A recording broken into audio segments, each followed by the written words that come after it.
Okay. Alright, hello guys, I'm Prakhar and today we're going to be talking about Byju's as a case study. And it's a very common name. We've all heard of Byju's, we've all probably even used Byju's at one point of time. And I think we all remember those annoying ads during lockdown we used to get about Byju's. That certain white hat junior, the ads about that was a certain kid got some 140 crore placement or something like that, some nonsense like that. That's how all of us associate, that's how we associate Byju's too. And surprisingly, that's what the investors thought too, and that's how the market reacted too. Due to which Byju's fell from a unicorn to a place where it's almost near bankruptcy at this point. So first, let's look at how Byju's even came to become the unicorn we remember it as. So initially, Byju's was created in the 2010s, and it was supposed to be a revolutionary thing where people learn through the means of online, the means of online videos or interactive methods to that, which was a revolution if you think about it, because nobody had done that before in the market, nobody in India had done that before. And the only other company which comes to mind when we think of the 2010s era when we think of any video-based learning platform is probably Khan Academy. But that was again in the US. There was no similar thing in India. So Byju's basically captured the whole market. And a couple of things which made Byju's really popular were firstly the lockdown. During the lockdown, when people had to shift to the online mode, they pretty much had no other option except Byju's, because no other company had grown and gotten the name by then. And probably that feeling of being invincible is what brought Byju's down to. At that point in 2020, Byju had captured the whole market.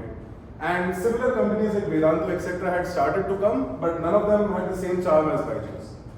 And once a company starts feeling like it's invincible and there's nobody which can bring it down and stops being loyal to its original purpose, that's when a company has started on its descent. So let's talk about the downfall of Byju's. Now, let's be honest over here. Byju's is not the first company we've heard of which has gone extremely popular really fast, which has gotten a lot of money and then immediately tanked. There are actually a couple of other companies like this. In the US, there are two companies majorly, WeWork and Theranos. A couple of you guys might not know about Theranos and a couple of you guys might know about it. But Theranos was basically this company where they had planned, it is actually quite revolutionary as well. There was this woman CEO of it which actually made it really popular. And the main thing of theirs was they were planning to get use biotechnology and use that as a way to use a capsule or something where you ingest it, and using that you start the diseases get cured from within, maybe a tumor dies from within, and when you only swallow capsules, stuff like that. And at that time people thought it's a revolution. Well, the idea does sound very revolutionary. It does sound amazing that you can just ingest something and you're just cured, but sadly that was not to be. They were faking that technology, and many years later she was caught and now she's in prison. So the Byju was a similar way too. They overinflated so many things. They overinflated especially the returns which they were getting, and many other things too. So let's start with this.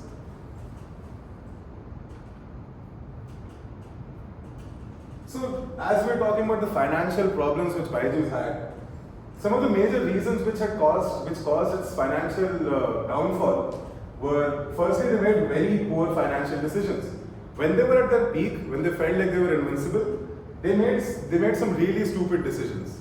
They made decisions such as spending a huge amount of money on celebrity advertisements.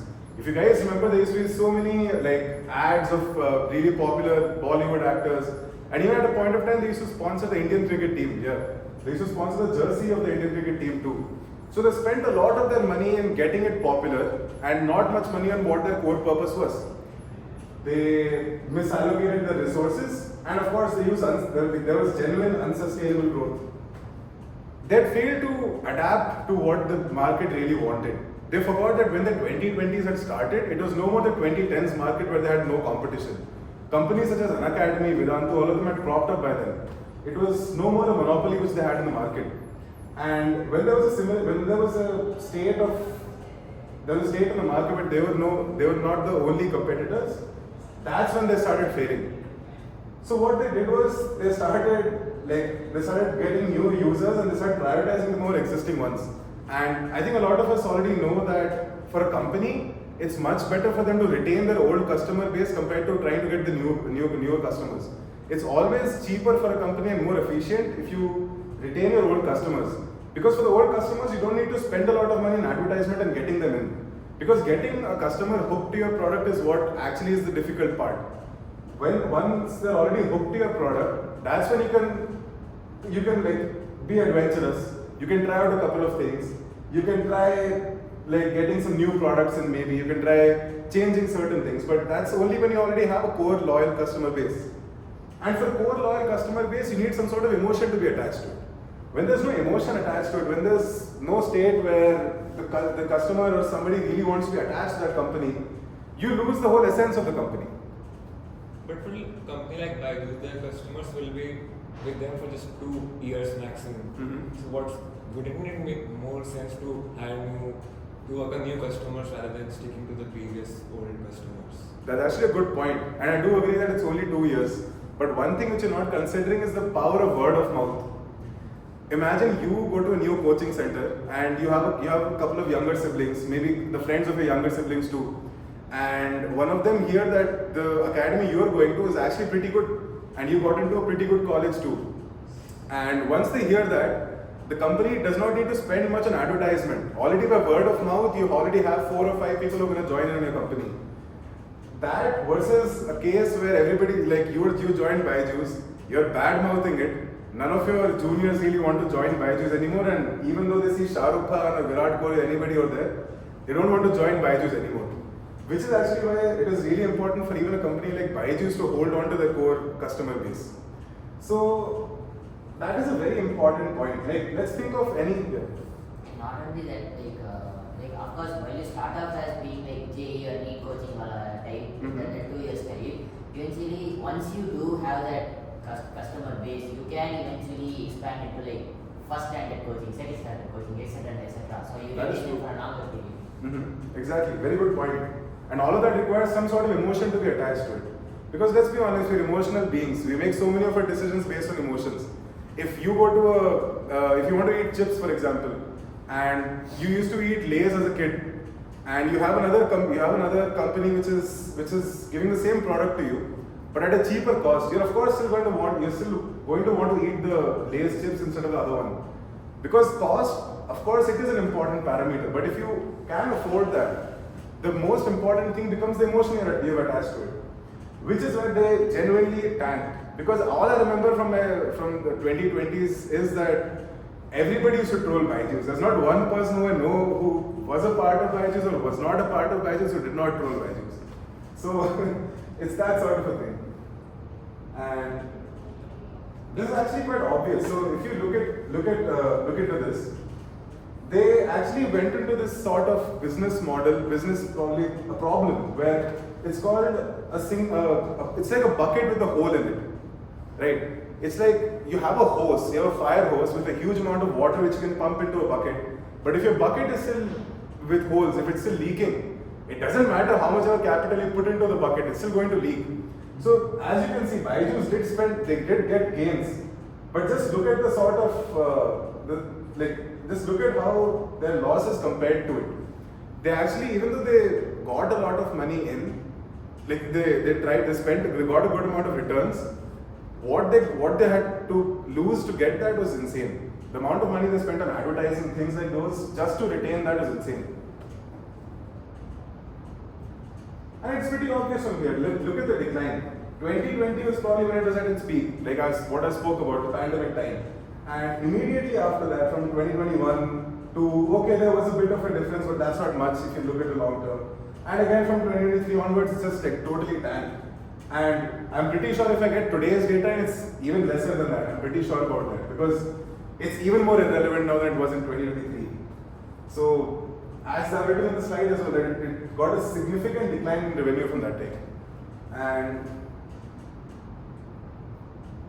a huge part of this actually comes from the leadership. So, if you have a poor and inefficient leadership, you really can't handle anything. And it is pretty clear, this example is pretty clear with Byju's.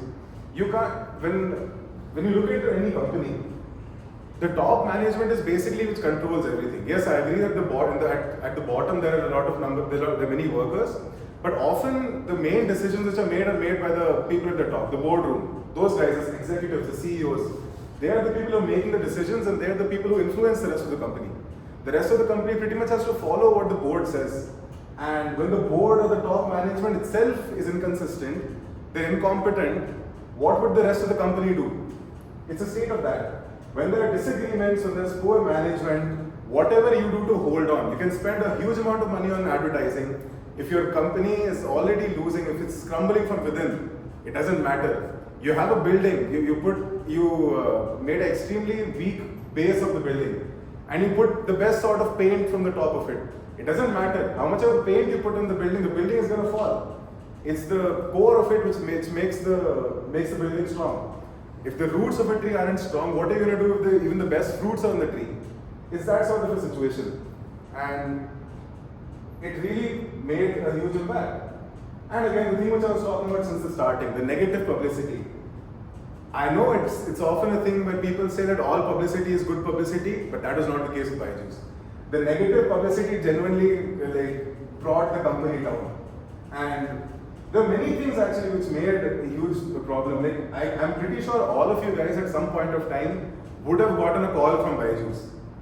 Okay, you would have probably put your number on the site for some sort of question, where whatever you needed an answer for in 2020 during online exams, maybe, I don't know. But if you put your number on the Byju's site, you are genuinely getting hounded.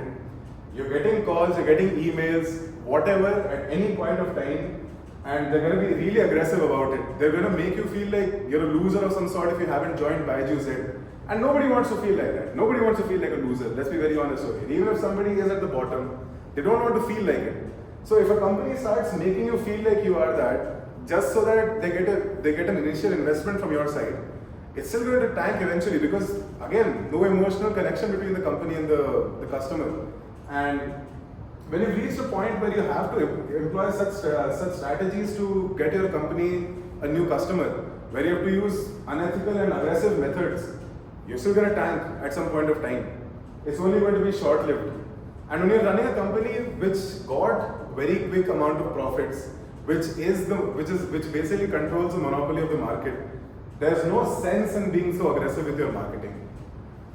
And yeah, the brand reputation generally was damaged. And I feel like, personally speaking, I feel like a huge reason for that might have been the White Hat Junior thing too.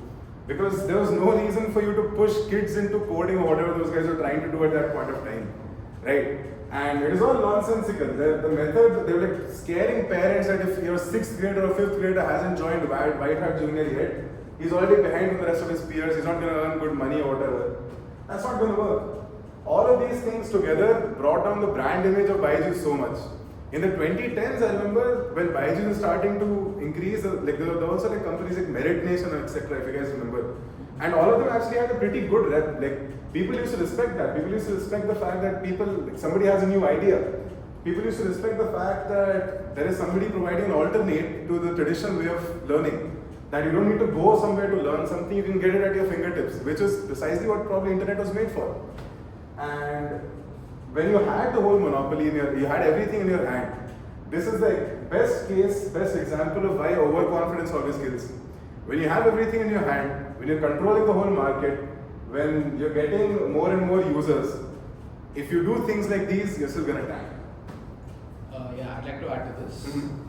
So back when I was in school, Byju's had come to my school with the pretext that they are going to conduct a competitive exam and offer scholarships to the toppers and such. So while there is a whole process and giving of a gift wrapper and all of that, then all these students who scored up to like, let's say 50 out of 100, they sent executives to their houses after getting details in the school to personally market. They would then try to sell their tab, and then they'll try to take an assessment of the child that by giving problems he cannot not solve, and then eventually convince the parents by giving them that yes, he has great potential, he has scored a lot in logical reasoning and such.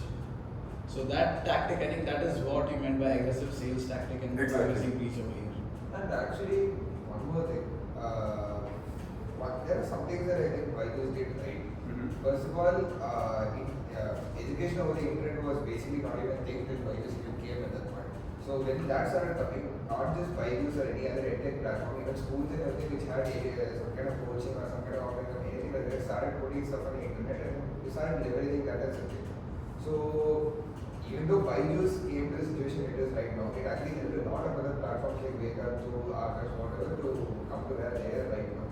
And another thing what they screwed up, in my opinion, would be the fact that they, even though got set up the infrastructure to this extent, they started crashing on things that didn't even matter, and something just looks scammy at that point. Rather than just invest in what they have done right, which is provide education and provide guidance, not just full-fledged education for any standard that is necessary to them. So that was a point that was kind of foolish. Yeah, at one point I feel like more than an education company provides education for students, became more of a sales company.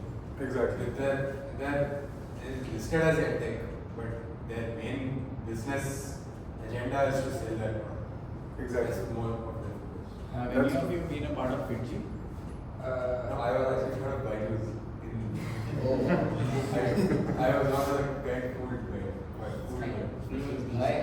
All coaching centers are basically. And actually, another thing that other people did right that Byju's did not was the fact that they started opening either their own offline coaching centers or started having tie-ups with offline schools so that they are actually able to sustain their business even if their edtech thing goes down. Exactly. At that point, they are not completely reliant on number of people subscribing to their service on the internet, which Byju's did not do properly. Something which I feel was in very bad taste was they used to go to even underprivileged families and even offer them these tabs and all that. Those underprivileged families feel like anything is better than our poor school. Exactly. Right. The school is there, which is very bad. Teachers are underpaid. They don't teach well. Instead of that, why don't I send my kid to this Byju's thing? But Exactly. even that is subpar. But it looked flashy. And It what just could connected to negative emotions because other than positive emotions, which is exactly where physics wala differs. 100%. Where the only emotion anyone has associated with physics wala is positive emotion because this is the kind of vibe that they give for any student or parent who's interacting with them. And the fact that even though they might charge more or less, they always give the person a feeling that they are spending very, very less compared to what they do if they go for other alternatives. And that they actually genuinely care about the student because it's never paid. Exactly. And at that point, Physicswala was doing much better because they were costing the students less. And at the same point, I think when Byju's was like, for example, costing like 2K or something per course, Physicswala was taking only like 400 or 500. And again, quality education on both sides. I mean, on Physicswala's side, it definitely did not help Byju's reputation at all. Exactly. So yeah, we were just talking about Byju's and I said, do you want to like contribute anything like as in like any negative experience you had with Byju's or anything? Alright. Yeah, so basically all of you guys are right. Like your point also is pretty good on this. That was what I was gonna come to eventually too. That physics wala did the same thing, the emotion part, but in a good way.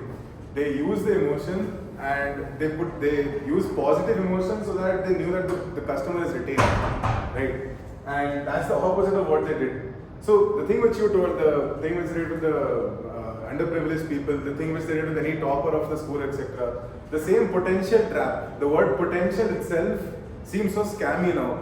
And it's to the point where anybody who gets a certain amount of marks in whatever grade is fed with this nonsense of you have a lot of potential, go ahead, go down this path. And the path is always whatever is conventionally followed. And the path is always whatever they want you to follow. So that is another thing where they failed. And yes, let's continue with this. And one could argue that by reaching out to Management. No, I just left something. Yeah, come on. I'm so sorry. No. And one could argue that why they were reaching out to underprivileged societies and providing packages and subsidized rates, they could mask it as an NGO or a educational outreach to probably gain tax benefits. That is also one outlook. And it could also be a poor attempt at brand image fixing. Yeah, like Byju is educating India and one dream at a time, sir. Exactly. So going on with this. Yeah, so another point which is actually pretty interesting in this, where it's like when everything starts going on, it's like proper case of Murphy's Law. Murphy's Law in action over here, that the second Byju started going abroad, started spreading their wings to other countries, despite already being in a disadvantageous position, the Indian rupee started falling as well. So the dollars, whatever you would like to call it, if you would like to call the dollar being strengthened or whatever, the outcome was that the Indian rupee had become weaker from 2019 to 2024 or 23 or 22. So a lot of money which Byju's used to spend, like a lot of the products they used to sell, actually became more expensive. They became unaffordable in other places too. So whatever they were trying to do, all of it started failing. Proper case of Murphy's Law.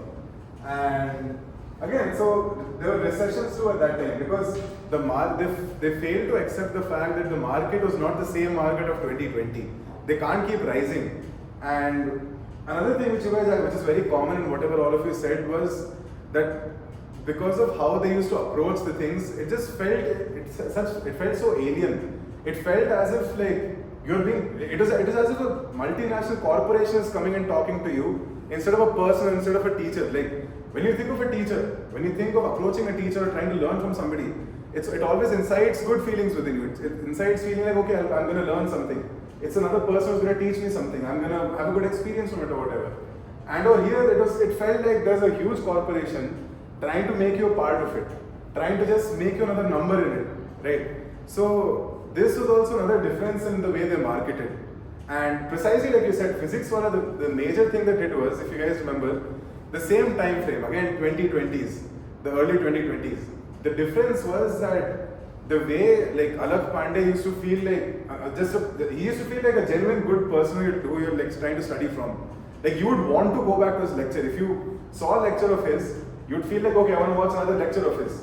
If you saw anything like, then the other teachers will start getting associated with physics wala. You felt like, okay, that guy is a trusted guy. I can think of him too. It's just exactly like how when you're trying to make a new friend, right? We have a trusted friend and we see him hanging out with another person. We're like, okay, if my trusted friend believes in that guy, he must be a good guy too.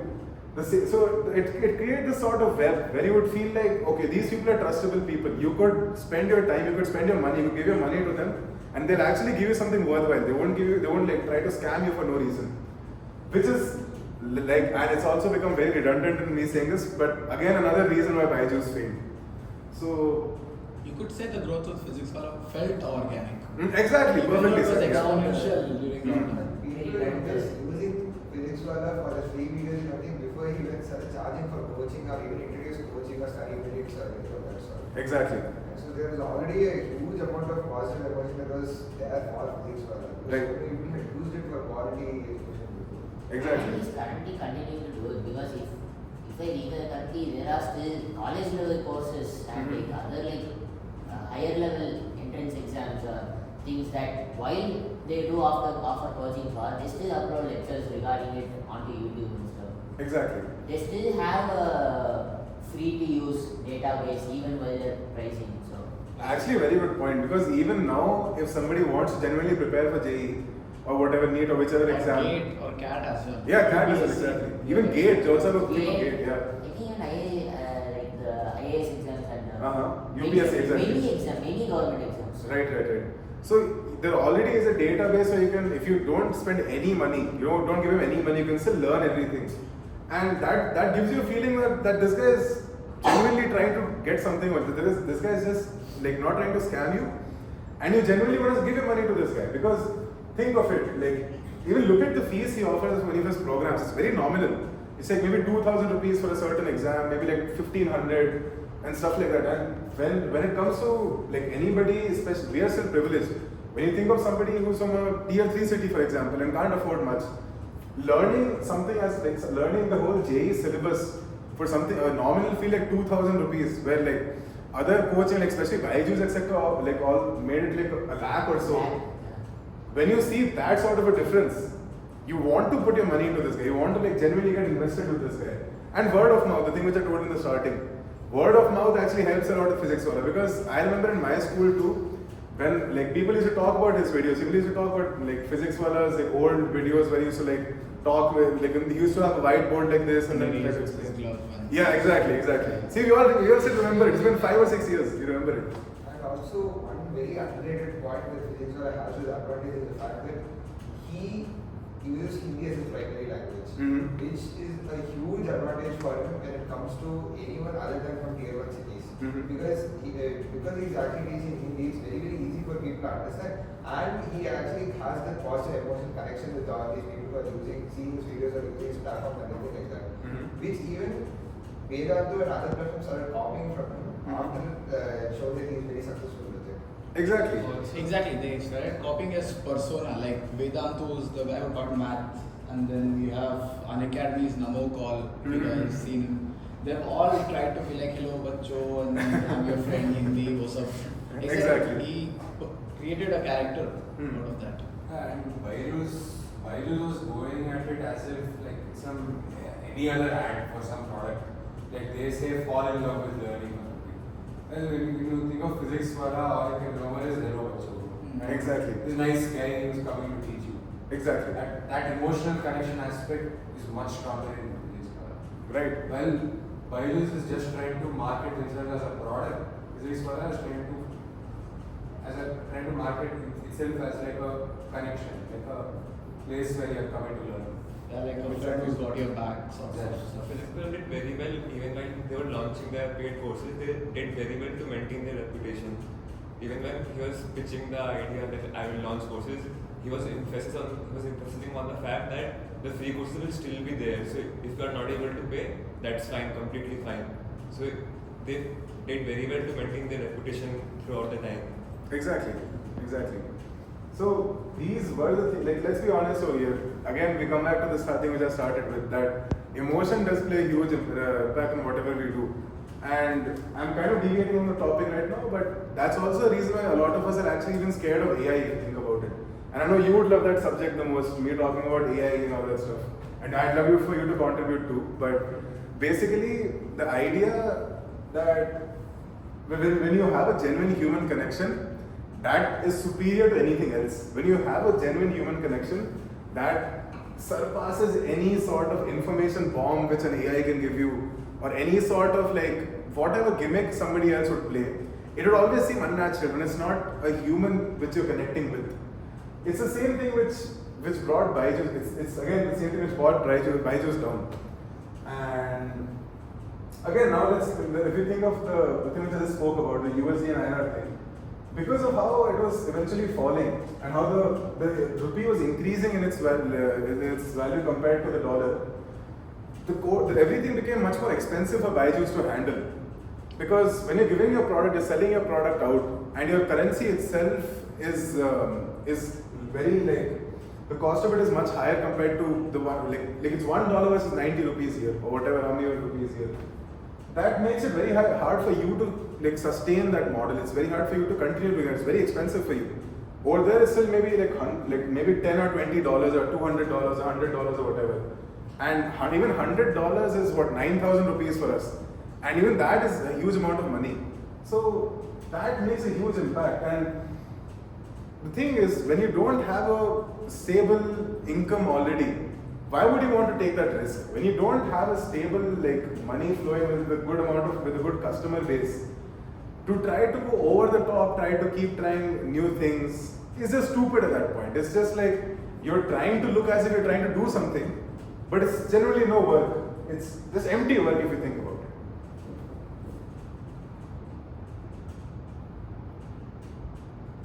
And look, it's within Byju's itself, and even if you remember a couple of slides ago, within Byju itself, the people didn't agree with it. The top management, the lower management, everybody had a disagreement of how things should be handled. And the same actually showed outside also, because if you look at it, even only 40% genuinely agreed with how Byju is continuing with their financial strategies, because all of us have gotten really tired of it. Okay. And even now, 5 or 6 years later, we are associating Byju with a negative memory. And we are associating physics wala with a positive memory, despite all of that stuff. Another case of this.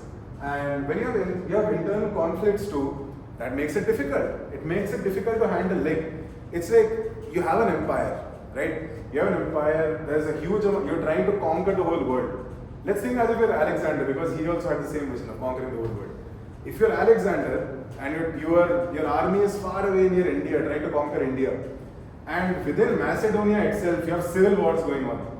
What are you going to do? Are you going to send your army to conquer? Are you going to get your army over here?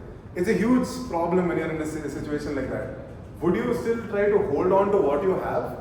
Or would you try to get what you're trying to get at the cost of what you already had? That is a question which Byju did not know how to answer. And it became very evident towards the last as well. Customers didn't agree with what they were getting. Right? Customers, when they saw what Byju was selling, they had started to get really wary of it towards the ending. And everybody was like, alright, just get me over this. Like, if you know somebody who was a part of Byju's, I think you can tell me more about the experience. Like, how was it when you were a part of I'll it? tell you one thing. See, I was in Byju's. I joined Byju's in 11th grade for JEE coaching. So there, I realized what a scam it was within like 3-4 months itself and stopped it and went to self-study. That was, I think, all of us during COVID. Exactly. I joined Fitly. Where were you? An academy. What about you? Sleeping. Oh, okay. You? I was studying in a local school only, so. Okay. So you didn't take any coaching? Not really. So, and what about? The same, it was local coaching that Yeah, so what happened was one of the main things that angered me that they used to market the classes as live classes. But it's actually just one recording that's running there. They're pretending like it's a live class. Okay. But there's this guy in the chat who's clearing doubts. But it's not even some teacher, it's some guy who doesn't even know the subject properly. If you ask them and they don't answer the question satisfactorily. They hired from second year students for that. Exactly. They have college students, PhD college students, all that, people looking for quick money, all that. Those are the people in the chat. And when people used to even type in the chat, is this even live? Like, yeah, it's live, please. It's so obvious. Even in the class, he's talking about something that happened in April 2020, like it's today, and the class is happening in November. So they don't even try to make it obvious. So that made me very angry. Why are they pretending? At least say that it's recorded. Market it like recorded. How long were the lectures for that? Each class was 1 hour. Which coaching were you a part of? I joined local coaching in 12th grade and then I switched to PWM. Oh, okay. Exactly. Another example of physics for among us. And what benefits do you find in? Sorry, Peter. Yeah, look at it. What benefits do you find in PW over your local coaching? So the thing was, for me the travel time was really high and I could just save my time and just study, which I did not want. So that was the primary reason. It was not about the quality. Rather I would say offline coaching provide better quality. But for convenience, Good point. The convenience thing was actually what they all had an advantage in the starting. That is the advantage, the biggest advantage. I'm pretty sure when you also joined Byju's initially, a thought might have also been that it's going to be convenient. I'm going to be sitting in my room. And once I'm done with the coaching, I'll be able to study by myself or whatever. I don't need to go outside, spend 2 hours on like transport and come back and be tired. And that was a huge factor which made us feel like, let's experiment with this, even though it's something new. It made our parents who were like very well versed with the whole traditional method of learning, it made them also feel like, let's actually put money into this, it's going to save time. This kid is probably going to sit in his room and do something, no matter whatever we did. But it's like, they felt like we can put money into this. He's going to study, he's going to be in his room, he's going to spend time on this instead of time being wasted on him being tired and stuff like that.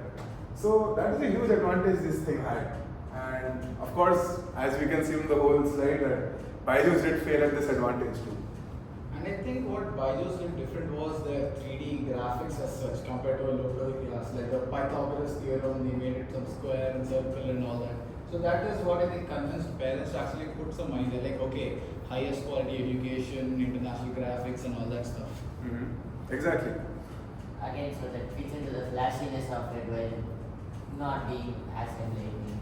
everything that shines in gold. It's the same thing, that they try to make the outer layer beautiful. You make the building look really beautiful, put the best sort of paint on it, make it like really pretty, but from inside the core is rotten. The steel frame keeping it is absolutely rusted. The concrete base does not exist. No matter how much of a paint you put on from the outside, it's still not going to survive. It's still going to fall down. And that's exactly, it's going very redundant at this point of saying this again, but that's again why Byju's failed. And now actually I come to a pretty interesting point. Now I want all of you guys to contribute to this, and I want to ask you guys that imagine that you are the CEO of Byju's in 2020. Okay, you are riding a high. You're seeing that your company has actually gotten a lot of new people in, and you're in a state where it's like you basically have the whole monopoly over the market, and you have to create a 10-year plan ahead, right? As we can see, Byju's didn't even survive the next 3 years, but let's assume a different case where they would survive 10 years. You guys are the pioneers. You guys are deciding that this is exactly how Byju should structure it. And for this, I'd like you guys to be teams. Like you guys, you three can be together, you two can be together, you two can be together. And take up 2 or 3 minutes, take how much of a time you want, take maybe 5 minutes. And give me, like I would like to discuss from all of us that we have a structure, right? A structure of what Byju should have done and what you would do in such a situation. So, if you guys are ready for that. I'd like to add to your point. What if we are Byju's in 2024, we are already at the bottom, what are we going to do to pivot our way to the top? I think that would be a better exercise, because if we look at 2020 and we have all the data now, you couldn't possibly calculate how long lockdown is going to be and potential markets coming up. So how about we do the exercise where we are Byju's right now and what we will do to pivot? Actually, a pretty good point too. We can try that. Or I have another thing which we could try. That since we have 3 people, we could try 3 different approaches. One when it's absolutely at the bottom, one where maybe Byju is starting out, and one where it's at its highest. Which one do you guys want to do? Should we try the thing which he said or the second one? This is the second thing. So different ideas. Yeah, exactly. That might reduce the sort of common thing which all of us might see. So, do you guys want to go for it? Should we start with like you being in Byju's in 2010s, you in 2020, you 3, and you both being in 2024 maybe or 25? Yeah. Okay, I'll put up an alarm for next 5 minutes. I think at 6:50 we'll start talking. Okay. Go ahead, please.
guys, time is up.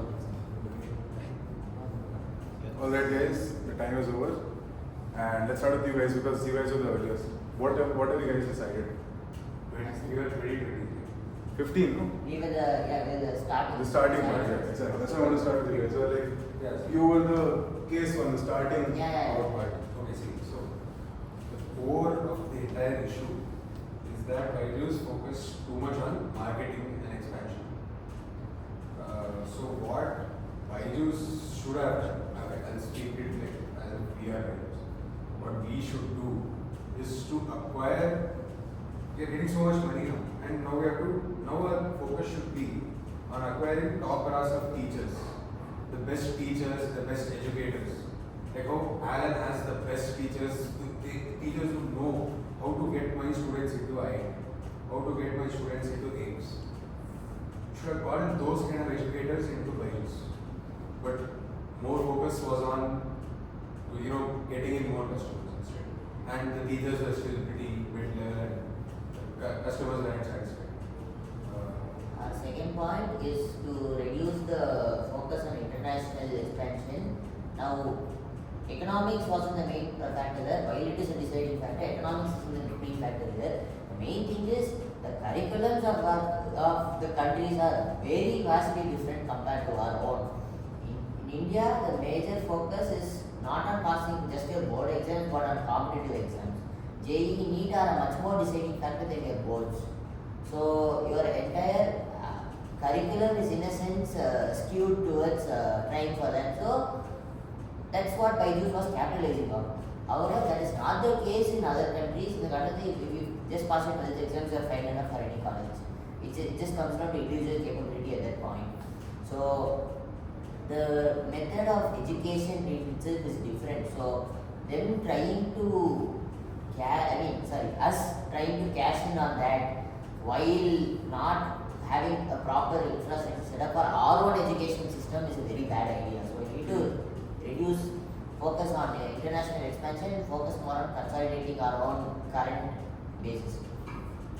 Yeah, and another point we thought of was since Byju's is one of their main marketing strategies to extend education to the underprivileged also, and for everyone to be using their product. They should have started signing MOUs with governments. Is that they offer to come and teach in schools. That would increase their presence so much. Even the common man will start getting to know about it. Yeah, instead of selling your products to just selling your tabs and bags and books to people, if you show them what they actually getting, the actual teaching in itself, the students can let's say for 1 or 2 months, let it be like a trial period. You come in once every week or twice every week, and then you can show you teach there for at least the initial period if it was free or something. It's just like sort of like a tutorial session, an intro to how things are being done at Byju's. But I would actually like to add a point there. It's like the classic case of who is the customer of a diaper company. Okay, the diaper company's customer is not the baby who wears it, but the parent who is actually taking care of it. That's why diapers they never say that okay, the baby feels so good wearing it, it's very soft, blah blah. Yeah, I said you don't have to replace it for this much time, so you have no continuing time. Till you hit a stage of crossing 10th grade, you don't know about what is best for you at all because you are not mature yet. So the customer of Byju's at that point, who they were targeting initially, from 2015 to the next time you of this, was that parents should feel comfortable about sending their kids to Byju's rather than kids feeling comfortable learning from them. Because kids don't know what they talk about and parents can't obviously trust them. So them coming to school and this teaching this internet students wouldn't really have that much of an impact. That's what I would feel. That is fair. That is actually we want to address that in a second point. It's just that if you actually once this is over, once they along this if it's a tutorial session, so don't just have the students, also have the parents with the just to show the parents that something of effect is being done, and later on again diversify enough so that you can actually sell since we are going on profits, we are already getting enough money from people who can pay. So subsidized courses for the ones who are unable to pay for it. So it can actually target like the poorer class of the country, and you get much more influence from there than if you just try to sell tags and like books. Right? So that was another one of the points that we could have done. But in that case, I'd like to follow. But in that case, you're only increasing the number of users, which is adversely going to affect your teacher to student ratio. I mean, another plus point with online coaching is they will be like, yes, this expert level teacher sitting somewhere else is going to mentor your child one-on-one interaction. But then again, by subsidizing costs for the underprivileged and having more such users, what is the benefit for Byju's?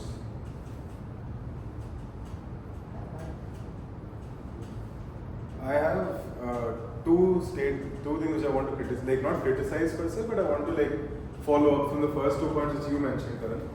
Were that firstly, it's 2015. Okay, you guys don't have much money yet. You're still in your beginner stage. So do you think it would be a wise decision for you to spend so much of your money? And you mentioned that you want to spend a good amount of your money in getting high quality teachers instead of marketing, right? Like instead of whatever they use for marketing. But the very thing which made Byju so big was the marketing, right? So if you're cutting so much money from that and spending it on this, you might have all the gold in the world, you might have the best resources. But if you're not showing the world, if you're not like showing that you can sell gold, what is the point of having all that gold, right? That is a follow-up question I want to have for you guys. And what is the second point? I kind of forgot. You mentioned 3 points. I would say Byju's actually got it right in 2015. They've created a new market. They've proven to following companies that India has potential for EdTech to grow. And then they did create a brand. Now every household, like whoever is watching cricket knows Byju's, whoever is Shah Rukh Khan fan knows Byju's. So they've associated it very well. So I don't think there's a lot we can change in 2015. I think the real change starts from 2020 because now there is competition. And there is a rapid demand, increase in demand and competition. Okay. Yeah, I feel like after so much discussion, I feel all this stuff really applies a lot more in the 2020s. Yes. What What we should do, I guess we misunderstood the point. but yeah. Alright. So, do any of you guys have any follow-up questions to ask them? Alright. Now, you guys go ahead. So in 2020, this was really at its peak because they had done a lot of things right from 2015 to 2020. They got a huge customer base and things like that, and long run actually really helped their base for online education. But there were things that they could have, that led to a very catastrophic fall, let's be honest, that could have been prevented. Firstly, in 2020's time, when online education was at its peak, and even people who were actually going to coaching like Fiji, Narayana, Chaitanya, all these places which were really giving results, weren't able to function the same way as they were because they had to suddenly shift to online and teachers were not experienced with those things at all. So there is a genuine disconnect between the teachers who are actually teaching the students and what they're understanding of them. And of course, they did not have the infrastructure for clarifying doubts and all that kind of stuff, which is actually given in online class. Now, Byju's could have easily capitalized on that, except they did not. Whereas coachings like Vedantu and Akash did this come here, started by making a very smart move of releasing free videos online. You don't see any free videos of Byju's online other than things like Byju will stay there, 5-minute video. Okay. But then you're not going to learn anything from that. You look at Vedantu videos, there at least like 2 hours explaining the entire lesson properly, solving problems and that kind of stuff. So people actually see those videos, have a genuine good feeling about seeing those videos, and then they're like, okay, this is actually helping me. And at the same time, their website, it's not really a great website to be honest. You go to the website, even if you want to see the simple answer to some questions that are already there, you have to give your phone number, and then if you want AI assistant to pop on, you want to talk to us, and the first thing is that you join by this, it's a very good place, you have to go, and the customer support was very, very bad. Both the part where they actually reach out to people irrespective of whether they need it or not, and just making them feel like losers, like I mentioned before. At the same point, not having adequate customer support afterwards if people have any problems or anything like that was a huge problem which they had created for themselves because they thought that they could expand a lot more and focus on getting a huge amount of quantity rather than quality. So because of that, their firstly, having more free videos online for people, because if you are coaching, your job is not just to give videos. That's really what YouTube does. But rather to give a decent coaching infrastructure to whatever capability is possible. So in that case, they should have just put some videos on it for people to learn. And at the same time, if they are starting more people who actually register in their courses, they can have things like there's some study materials that are not given for free, or they can give tests, yes, a lot of tests, a lot of evaluations, and they can have some sessions, though it is very infeasible when thousands of students are there and not easy to clarify all the course. They can have some sessions where some amount of interaction is there between the student and the teacher. Right. And more importantly, during that time when you weren't really that much in touch with your strength, it was all online. One thing that was really required, especially for 11th and 12th grade, was the fact that you need someone to give you motivation. You need that mental motivation, which Byju's never offered. That connect was never there. This is another place where Byju, Sridhar, all these people actually really capitalized on. And lastly, just like how today people are paying a huge amount of people for AI engineers and everything like that, it was very cutthroat back in the lockdown period, because so many tech platforms were coming up, and they always wanted to go to places which are paying them more, obviously. And Byju's, mainly because of the internal conflicts out there, the teachers could not do what they wanted, even if they had a good idea in their mind. And the fact that they had so many people and did not focus on quality, many of the teachers that Byju's had started migrating to other things like Veda, analytics, etc. And in the end, the quality of their education dropped, but the quantity of students that were actually able to keep on increasing. In the end, they weren't able to give a good amount of reason for anyone to stay in Byju's, and thus it all fell down. Yeah, adding to that, Byju's since it was one of the first edtech platforms in India, there were certain, again, coming to the unique curriculum of India, there were very few websites which actually offered solutions to questions, like behind a certain paywall or sign up and login page. But again, what changed in 2020s is the rise of apps like Topper, Doubtnut. Doubtnut was like, you could ask unlimited questions with video explanations as well as a text answer as such. I think now coming to 2025, since Byju's has lost more than half of its workforce and the brand has been completely tarnished, the obvious step is for internal rearrangement of the leaderboard, investors, and all of that. They should go more niche. Like since they've acquired Akash, which is a decent leader in the coaching industry, they should focus more on that part of it. Along with, how many of you guys have used Doubtnut? All of you. Exactly. And recently, if you've seen, Doubtnut is also collapsing. It is not. Yeah, AI is there, so exactly. nobody go to Doubtnut. So I think Byju's, with the amount of data and the amount of study material they have, they should also pivot to a study buddy kind of thing. Because ChatGPT still gives answers, it's only going to get better. But I think it's time for Byju's to enter into a AI, like a fully tuned AI coaching assistant, which is supplemented with their Akash coaching modules. So that again gives, so instead of you DMing your teachers or being not sure of the kind of answer ChatGPT is giving, you have a fully refined like study buddy anytime. So I think that should be their first move. Yeah, they should leverage on the content they already have rather than creating new content for the new users. So they can, even if they want to sell courses, they can use the previous content, marketing it as that we are selling recorded videos, lectures that they can do as old courses. So their spend will be less, but revenue can be generated with that.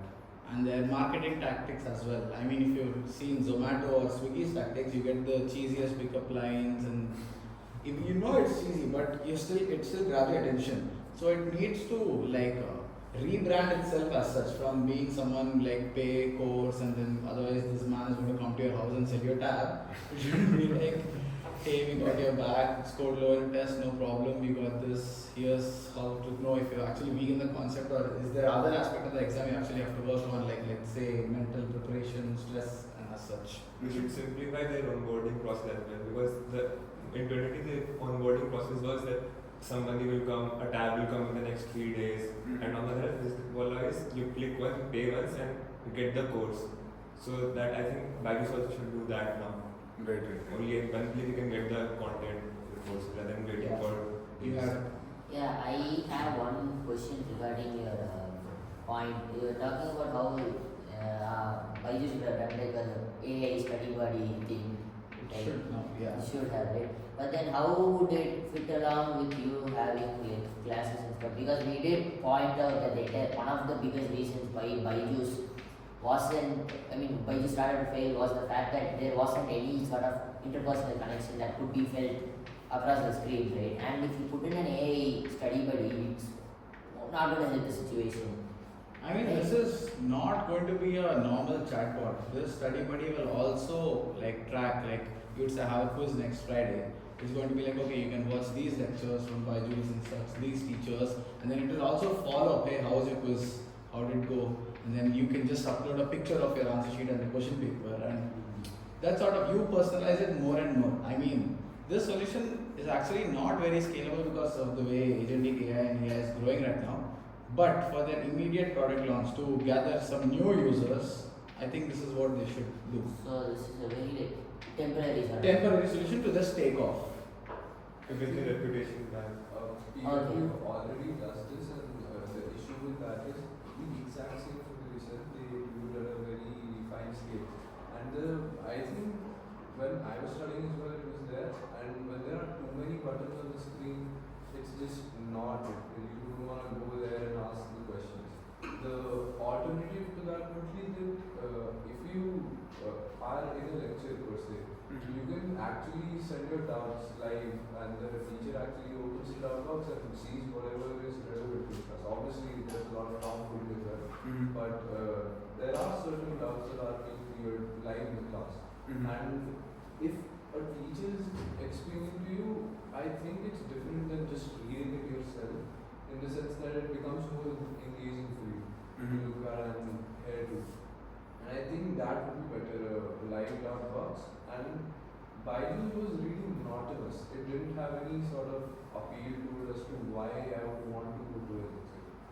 So I think they did that pretty wrong. And another thing was that their aftercare was really horrendous. We just sold you a product and you're vanishing. They really messed up on that. If they sorted that out, they would have been in a much better place. Because the word of mouth that was working in their favor turned against them because of this. Yeah, I had to add to that. So the vanishing thing. So they used to actually keep this mentor to you. Like for each person, there was this mentor who you can talk over a phone call. This mentor never used to pick up half the day. Will not pick up. And when you call them also, they just say the same old recycled dialogues. Solve the practice, right? Do this, do that.